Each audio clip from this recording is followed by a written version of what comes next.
Hey there, budgeteers. Are you ready to unlock the power of each payday and take control of your finances like a boss? Introducing the Payday Power Planner from New Money Habits. This isn't your average budgeting tool. Oh no. With the Payday Power Planner, you'll harness the unique rhythm of your paychecks to supercharge your financial game. Say goodbye to the confusion of monthly budgets and hello to the clarity of every payday. You'll know exactly when money is coming in and when it's going out, giving you the edge you need to stay on top of your finances. But that's not all. With the Payday Power Planner, you'll easily spot whether you're rocking a surplus or facing a deficit. Armed with this knowledge, you'll make informed decisions that set you up for financial success. It's time to transform your relationship with money and create the new money habits you need to achieve financial freedom. Get your hands on the Payday Power Planner from New Money Habits today and start making every dollar count. Don't let financial stress hold you back. Create a better plan for your money and seize the power of your pay period and thrive with the Payday Power Planner. Visit newmoneyhabits.com now to grab your free copy and unleash your financial potential.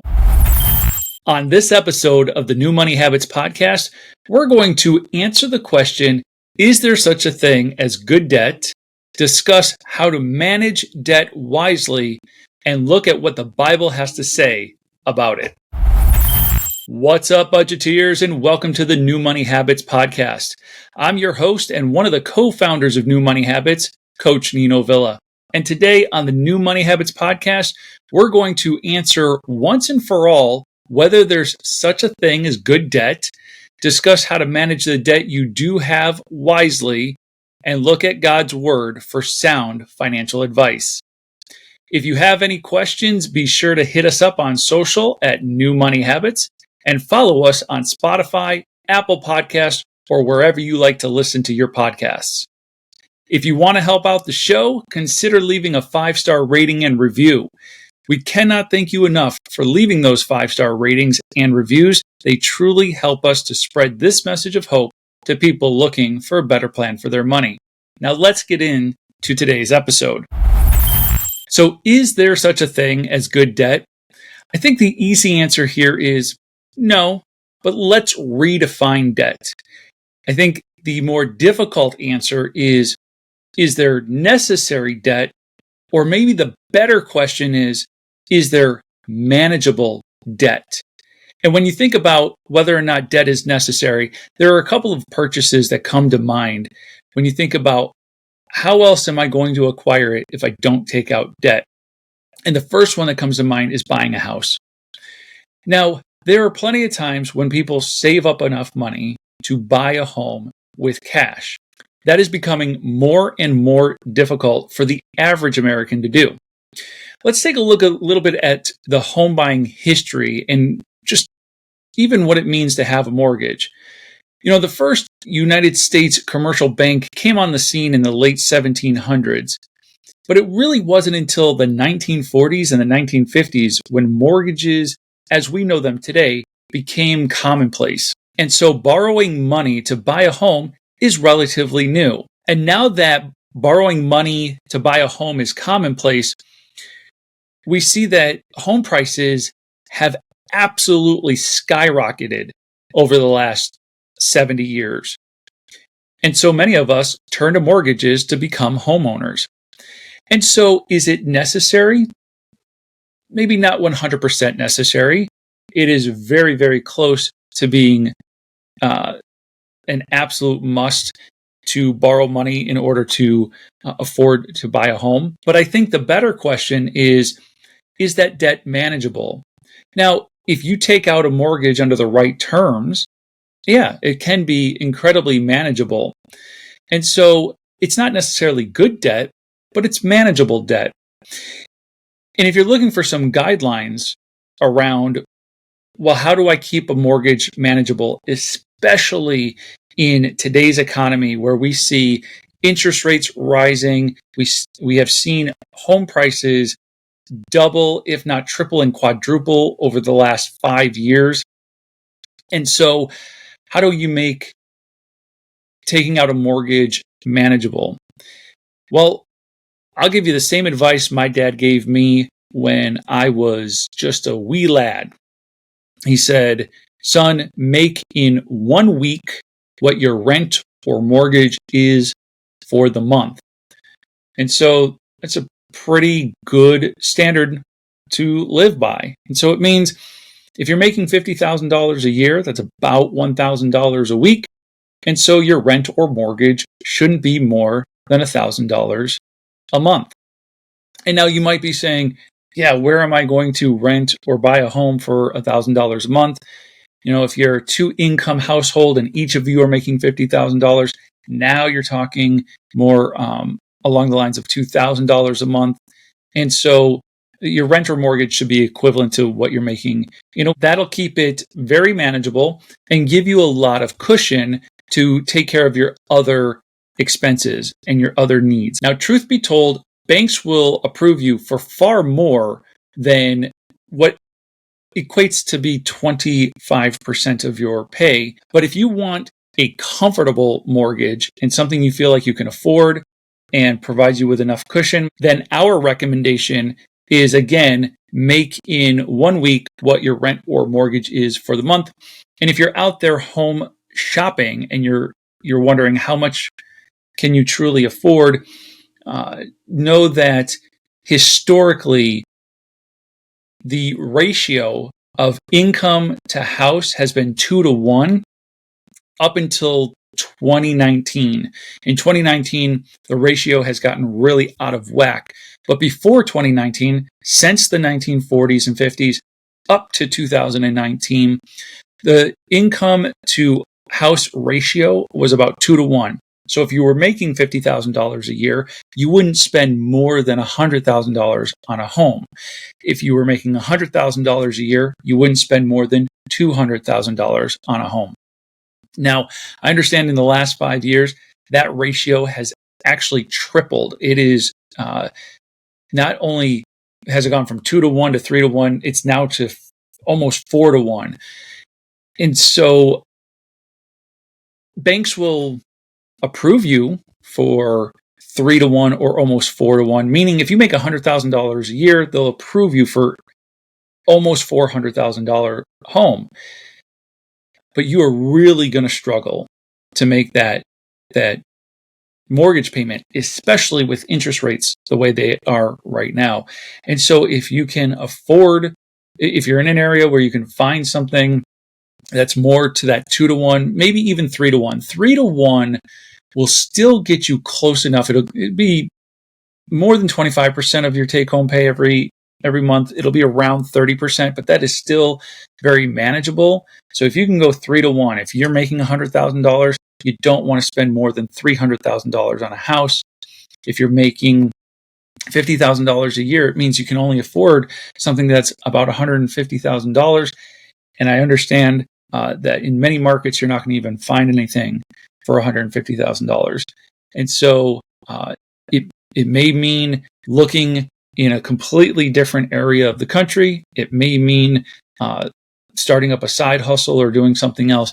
But when you're really thinking about the debt that you're about to take on, because this all goes back to whether or not there's good debt. And I'll tell you right now, if you take on a mortgage that is 3 or 4 times your annual income, that is some bad debt, because you are going to struggle to make those mortgage payments. And so I wouldn't call a 2-to-1 ratio good debt. I would call it manageable debt. And I think there are other types of debt that, again, are not necessary, because I don't know that any debt is truly necessary, but there are debts that are manageable. Another example of a manageable debt would be 0% financing. Now, I know that there are gurus out there that will tell you that same as cash is, just a facade, and it's just a gimmick, and it's just a way to get you into payments. I will tell you, when managed well, and when you pay off the 0% financing, it can be incredibly helpful. Now, it's dangerous But it's only dangerous if you're not managing your money well. If you're managing your money well and all of a sudden you need car repairs and the car repair company is offering 6 months or 12 months 0% financing, you betcha I'm going to borrow somebody else's money. I'm going to make the repair to the car, and I'm going to make sure that I pay off that line of credit before the promotional financing is over. In fact, I'm one payment away from doing just that. I had some work done 6 months ago, and I'm one payment away from paying that off interest-free, and it allowed me to stay liquid while I was focused on some other things, and this expense just kind of came up out of the blue. And so I would not encourage those who don't manage their money well to get 0% financing, because once that 0% is done and over with, they'll charge you north of 22, 25, as much as 30% interest on the entire balance that from the beginning when you finance. So you have to pay that balance off, but 0% financing can be very manageable debt. Low interest loans also. When I first started financial coaching, I was a stickler for no new debt. You don't take out loans ever. And then I found myself in a position where I had to replace a car, and I had the money in the bank in order to just pay for the car. But I wanted to finance it first because I had heard that you'll get a better deal, like price-wise, on the car itself if you allow them to finance it. And then if I financed it and then paid it off a month later, I wouldn't have paid any interest, or maybe very, very, very, very small amount of interest, but I would have gotten a better deal on the car itself. So we replaced the car, bought a car for $15,000, let them finance it at, it was either 0.99% or 1.99%. But it wasn't the percentage that really opened my eyes to low interest loans. When I got the paperwork and it said, if you make all of the regular 60 payments, 5 years on this loan, you will have paid back $16,700. So I was borrowing $15,000 and I would have paid back $16,700. So for 5 years, it would have cost me $1,700 to use somebody else's money, while the purchasing power of those dollars was going down. So low interest loans, when you look at how much money is it going to cost me to borrow somebody else's money, may actually be a manageable debt. A lot of people saw this when interest rates on mortgages got really, really low. They could refinance, they could borrow that money at 3% or less. And so all of a sudden, the cost of borrowing somebody else's money went way, way down. I have a couple that I work with. We refinanced, I always use the royal we. They refinanced when interest rates were at the lowest, and they refinanced at 1.75%. And I tell you, it completely changes the dynamic of how you manage that debt. Of course, they can make their mortgage payment, and they have a surplus every month that they wanted to pay it off early. And actually, as we crunched the numbers and calculated it down, if they would send an extra $1,000 a month to their mortgage, they would only have saved themselves 10 months and approximately somewhere between $8,000 and $10,000 in interest, because the interest rate is just so low. They just weren't going to gain a lot of headway by paying it off early. So why, over the next 15 years, take that $1,000, $12,000 a year for 15 years and just kind of sink it into the house, when they could take that $12,000 a year and reposition it to acquire other assets and other income producing streams of income? So there is a such thing as manageable debt. we're getting to a point in time where we are so close to being near there is necessary debt, meaning it's very difficult to buy a home with cash anymore. And so while there's manageable debt and there's necessary debt or quasi-necessary debt, I would still say no, there's no such thing as good debt. But when we can manage these things properly, we can turn debt into something that's not completely horrible. So that brings me to the next thing I want to talk about, which is how to manage debt wisely. And so we're going to take out debt from time to time. We're going to take out debt for different reasons. But how can we manage the debt we do have and the debt that we take wisely? Well, first and foremost, as I shared with the story about buying the car, I would tell you to have the cash to pay for the things you want on hand. Now, again, that might be hard when it comes to buying a home. But when it comes to buying things like the latest gadget, the newest toy, even when you want to travel, and I do this, I have a number of different clients who have all established travel funds, because what we do is we make sure that we've saved up money throughout the course of the year so that when they travel, they can use a credit card to pay for purchases like airfare and lodging, but they have the cash on hand to pay for the things that they want. And so even if they're taking out debt, because using a credit card is still taking out debt, they already have the cash on hand to eliminate that debt immediately. Which brings me to another point about credit cards and how to manage debt wisely. Credit cards are simply a financial tool. One financial tool in your toolbox. And I want you to think about a carpenter for a moment. A carpenter needs a number of different tools in order to build a house. He needs a hammer. He needs a nail gun. He needs a circular saw. And some of these tools are very easy to use and are not very dangerous at all, while other tools are incredibly dangerous. And if they're misused, there could be permanent injury. Well, a credit card is just a financial tool. It is a very dangerous tool, but that doesn't mean we should keep ourselves from learning how to manage that tool. In fact, it's all the more reason to understand the tool, know how to use the tool, so we can use it wisely without getting hurt. So I go back to that example of my clients who have travel funds.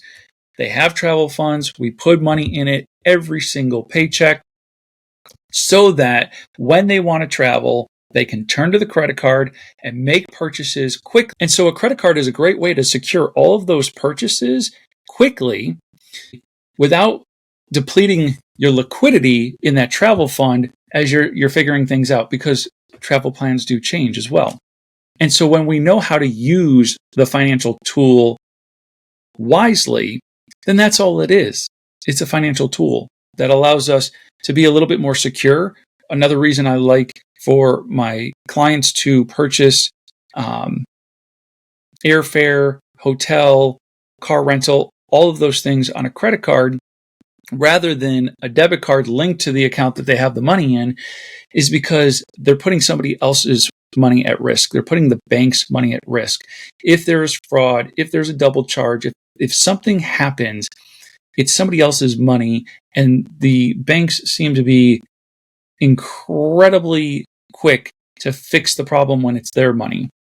When you put your own money at risk via the way of a debit card, now if there is fraud or an incidental overcharge or double charge or something like that, well, now your cash is actually gone, and getting it back from the bank, it takes a process. It might not take too long, but there's still a process, and you're still out those funds until this situation is rectified. And so we're going to take out debt. It's going to happen.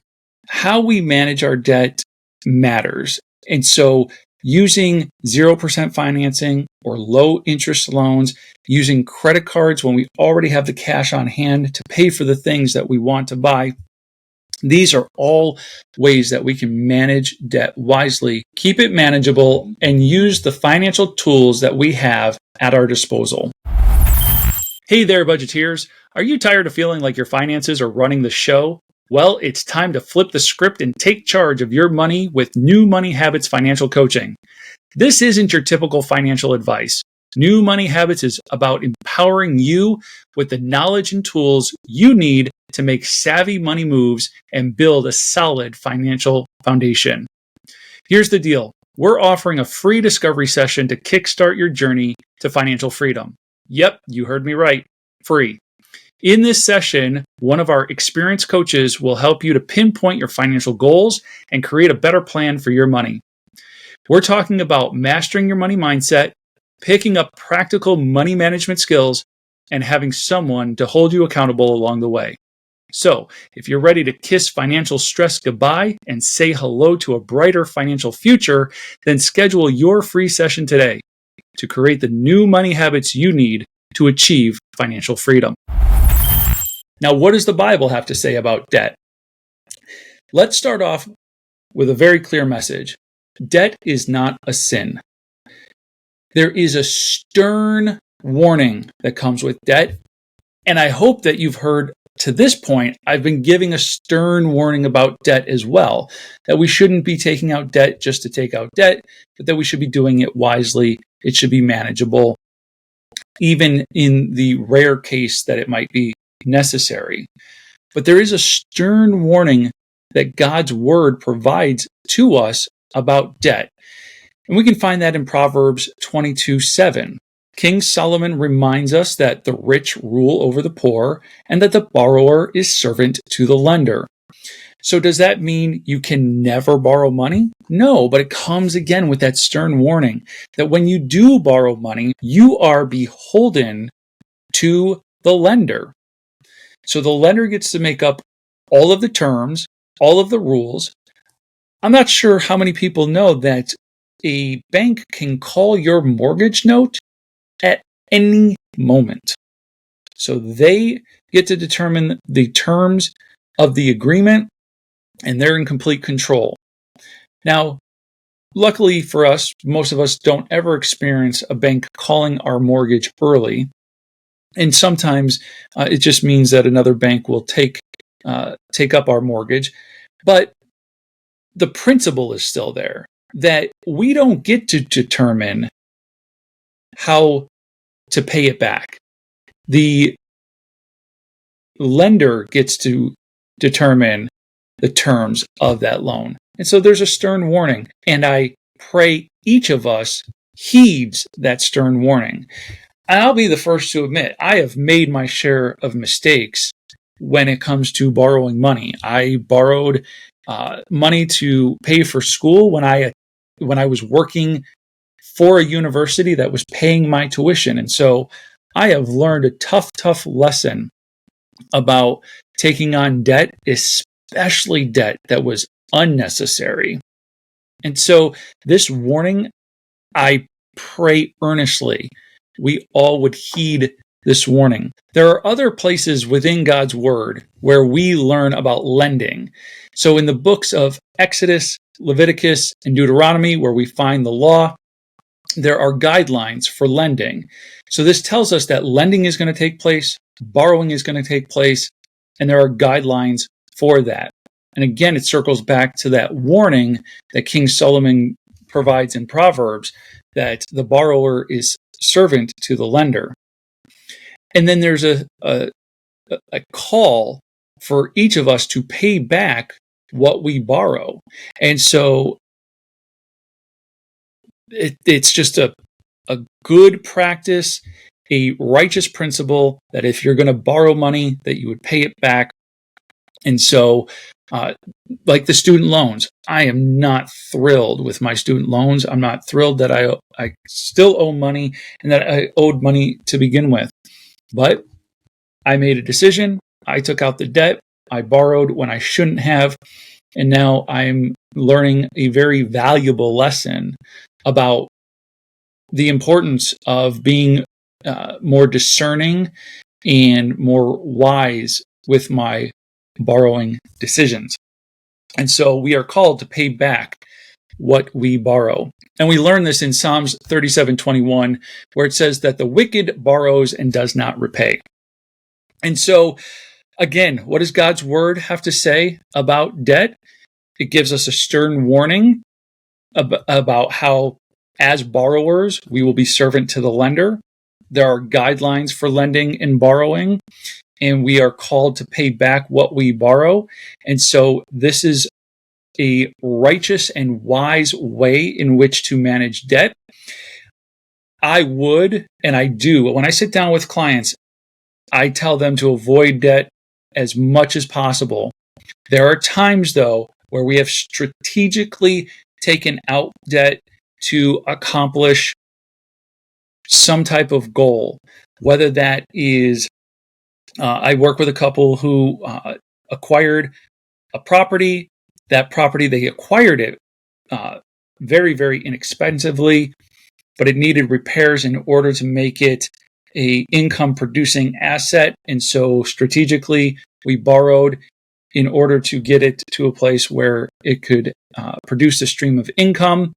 And so another example is I have a young couple who just bought a home, and of course they've taken out debt for that. But again, under these guidelines of making it manageable.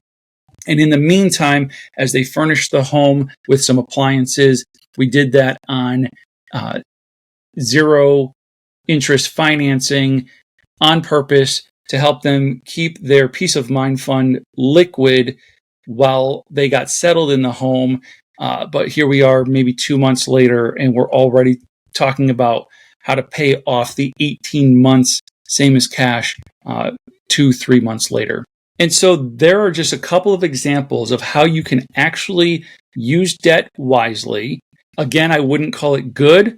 I'd stop short of calling it necessary, but I would say, yes, there is manageable debt. That does it for this episode of the New Money Habits Podcast. Remember, if you have any questions, make sure to hit us up on social at New Money Habits and follow us on Spotify, Apple Podcasts, or wherever you listen to podcasts. Please consider leaving a 5-star rating and review to help us spread this message of hope to people looking for a better plan for their money.